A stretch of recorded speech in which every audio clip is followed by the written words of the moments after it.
Terima kasih Ustadz untuk penjelasan yang luar biasa di box Mahabbah. Selanjutnya pilih box nomor berapa? Nomor 7 insya Allah. Nomor 7. Mahabbah sayang kepada umat. Hijrah. Oke, Intan dulu, silahkan. Pasti beda gitu makna antara hijrah dengan bertaubat gitu kan. Kadang kita kalau habis berbuat kesalahan sering sekali kayak ya Allah ternyata aku berbuat salah, bertobat sampai sholat tobat segala macam. Nah bedanya sama orang yang benar-benar hijrah tuh apa sih, Tat? Iya, hijrah ini kalau menurut aku tuh levelnya lebih tinggi ketimbang taubatnya. Taubat itu memang semua kita harus bertobat setiap hari, bertaubat minta ampun, istighfar. Tapi ketika hijrah itu ya seperti Rasulullah SAW kan hijrah dari Mekah ke Madinah itu nggak main-main loh. Sahabat-sahabat Nabi itu ketika diajak Nabi hijrah, kayak sekarang kita hidup mapan di sini nih di Jakarta, tiba-tiba diajak, bro pindah yuk, kemana? Ke kota sana. Terus kerja apa di sana? Nggak jelas. Tinggal di mana? Belum tahu. Tapi sahabat berani dia meninggalkan semua kesenangan dunia di Makkah untuk pergi ke Madinah, untuk hijrah. Itu berat, keputusan berat untuk berhijrah. 3 hal itu. Hijrah dari cinta kepada makhluk menjadi cinta kepada Allah, cinta dunia menjadi cinta akhirat, cinta kepada harta menjadi cinta kepada amal. Duit itu kalau di kantong namanya mal, kalau dikasih orang namanya amal. Tapi kalau taubat, semua orang harus bertaubat. Untuk hijrah, ini memang baru, ini levelnya lebih tinggi. Kalau melihat Rasul hijrah, betul. Hijrah lebih dari taubat. Tapi hari ini, orang yang taubat buat saya sudah pasti hijrah. Tapi yang hijrah dan mengaku-ngaku hijrah, belum tentu taubat tuh, Ustaz. Iya. Iya. Hari ini kesannya kalau hijrah tuh buat anak artis. Kalau mulai belajar agama dibilang artis hijrah. Begitu Ramadan pakai hijab. Nah itu bagaimana fenomena tren seperti Padahal itu? yang hijrah itu bukan hanya para pendosa. Nabi hijrah. Itu dia. Ustadz harus hijrah juga. Nah, jadi hijrah itu berpindah dari kebiasaan buruk menjadi kebiasaan baik.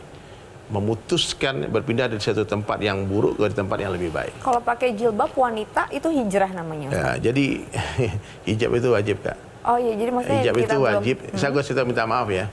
Yang tidak berhijab saya tidak merendahkan. Tidak semua wanita soleha itu wanita berhijab itu soleha. Tapi semua wanita soleha pasti berhijab. Paham?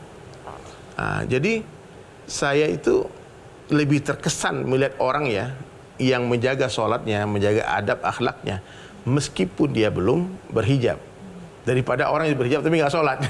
Ya, tapi bukan berarti itu sebagai dalil pembenaran. Oh, aku hijabi hatiku dulu. Jangan. Hari ini kan sering kita bilang, yang penting hatiku ku hijabin.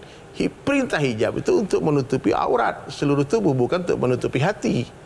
Satu hal, ini kan tadi melihat pada tren berhijrah yang sekarang marak di media sosial, apalagi mungkin dari public figure juga banyak. Apakah sebenarnya itu memang layak untuk dipertontonkan, atau sebenarnya kalau sudah berhijrah, ya sudah kita ambil itu sebagai bagian yang private dalam kehidupan kita? Baiknya seperti apa? Syiar. Kalau orang tidak memviralkan, mempertontonkan kebaikan, maka yang dipertontonkan cuma keburukan kan?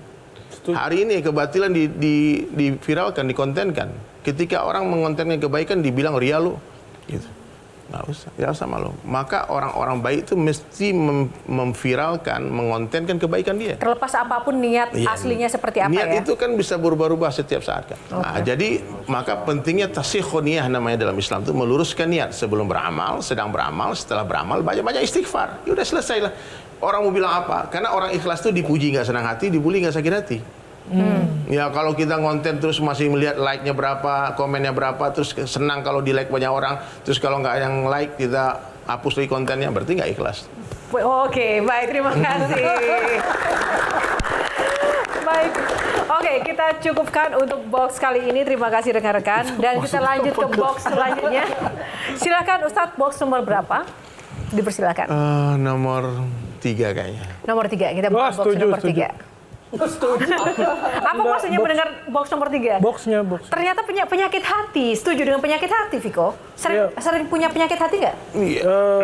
Pastilah selama masih hidup. Misalkan dalam karir kesalip sama junior gitu kan, kayak ada dengki gitu. Terus kayak kenapa ya kok kayaknya secara skill bagusan gua, kenapa rezekinya banyakan dia gitu.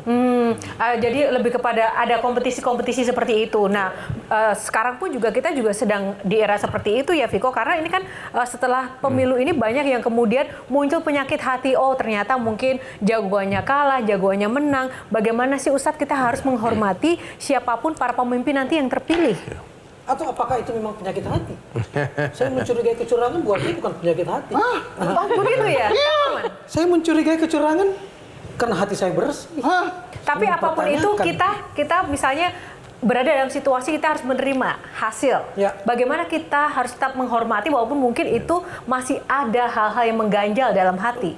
Ya, Silakan. kalau aku seringkali setiap orang bertanya tentang pemilihan presiden, pileg dan sebagainya, aku selalu bilang gitu, kamu pilih yang terbaik menurutmu, kemudian setelah kamu pilih, kamu anggap pilihanmu yang paling buruk. Oke? Kalau pilihanmu menang, istighfar, kalau kalah bersyukur. Kenapa istighfar? Jangan-jangan pilihan kita ini membawa mudarat bagi umat, bagi bangsa ini. Kalau dia kalah, syukur kita terbebas dari hisab. Nah, itu konsep cara memandang yang diajarkan agama. Sebetulnya kekuasaan ini pun sebetulnya ya bukan untuk diperebutkan, tapi ini gift, pemberian dari Allah. Siapa yang akan jadi presiden, siapa yang jadi wakil presiden, siapa yang jadi menteri, siapa yang itu semua ada tertulis rapi di Lauh Mahfuz, di kitab yang terjaga. Nah, tunggu. Tadi kan Kang Maman bilang skeptis, Ya, jadi skeptis Ustadz. Itu bagaimana dong? Ya kalau memang ada kecurangan, kita diperintah sama Allah untuk amar ma'ruf nahi mungkar. Jadi memperjuangkan hak kita juga bagian dari perjuangan itu sendiri. Jadi kalau kita memang tahu itu kecurangan dan kita diam, kita termasuk dalam kelompok orang yang menyetujui kecurangan itu. Jadi saya tidak ada masalah dengan orang yang mengetahui bahwa ada kecurangan kemudian dia bersuara. Oke, sekali Shirley untuk penyakit hati. Apakah mungkin Shirley ada keresahan terkait dengan penyakit hati dengan situasi negeri ini saat ini? Lebih ke fenomena sosial media, Ustaz. Kan sekarang gampang banget nyebarin informasi. Dan dari situ akhirnya muncul penyakit hati. Iri dengan kawan kita, atau nggak senang misalnya. Atau bahkan memposting tapi berharap misalnya ada ekspektasi. Nah itu gimana Ustaz? Karena kan penyakit hati itu nggak terlihat.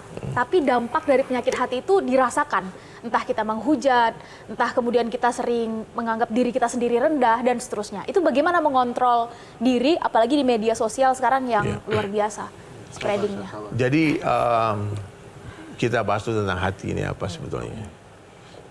Di dalam tubuh manusia, kata Nabi SAW, ada satu gumpal daging yang namanya hati. Ya. Kalau itu baik, maka baiklah seluruh jasad, seluruh tubuh. Kalau itu rusak, rusak semuanya. Di hati kita nih mesti ada kebesaran Allah. Dan kalau kita mengaku sebagai orang muslim, ya, apalagi ini mau Ramadan ya, besok mau puasa kita, membersihkan hati ini, memenuhi hati dengan iman yang sempurna. Ya, ma fi qalbi ghairallah, tidak ada siapapun apapun dalam hati selain Allah. Kalau di hati sudah ada Allah saja, nggak mungkin ada hasad, iri, dengki, dendam, kebencian, nggak mungkin. Ya, kalaupun kita mau membenci, kita nggak akan membenci orang, kita akan membenci kemaksiatan, bukan pelaku maksiat. Kita akan membenci dosa, bukan pendosa. Kita benci dengan penyakit, bukan orang sakit. Nah, maka orang yang hatinya baik itu, Bang, dia selalu berprasangka baik kepada Allah, sangka baik kepada hamba Allah. Jadi gini, Bang, hati qalbun salim itu hati yang tenang, hati yang bersih, hati yang tidak ada kebencian kepada orang. Ada satu hari Rasulullah SAW, satu subuh, bilang sama sahabat Nabi, habis sholat subuh jamaah kan, kalian mau lihat ahli syurga enggak? Kata sahabat, mau. Masuk seorang sahabat tua, sebaru baya kan, air wudhu masih menetes di jenggotnya. Kata Nabi, dia ahli syurga. Dan itu 3 waktu yang berbeda Nabi katakan sahabat ini ahli syurga. Maka Sayyidina Ali penasaran apa sih amalan orang ini sehingga Nabi katakan dia ahli syurga. Setelah diselidiki selama 3 hari, dia menginap di rumah orang itu, Sayyidina Ali, ternyata tidak ada amalan yang spesial, Bang. Biasa-biasa kayak kita gaul. Sholatnya juga nggak ada yang berlebihan, nggak panjang-panjang, biasa. Baca Al-Qurannya juga biasa aja. Sampai Sayyidina Ali bertanya, apa amalanmu sehingga Nabi katakan kamu ahli surga? Dia bilang nggak punya amalan apa-apa, biasa aja. Pertama itu tawadu, dia nggak sombong. Yang kedua, setiap malam sebelum aku tidur, aku membersihkan hatiku. Dengan cara apa? Aku berdoa. Doanya kayak gini, boleh satu Indonesia ikuti doa itu. Ya Allah, Aku memaafkan seluruh orang yang menzalimiku. Tolong ampunkan dosa mereka. Ajib kan? Sudahlah dimaafkan, doakan ampunan. Itulah hati yang penuh dengan mahabbah, hati yang penuh dengan cinta, hati yang penuh dengan hidayah. Nah, Baik, terima kasih. Ngapain bikin anak tapi kita tidak mempersiapkan masa depannya? Jadi karena itu saya child free aja daripada nanti saya melahirkan anak tapi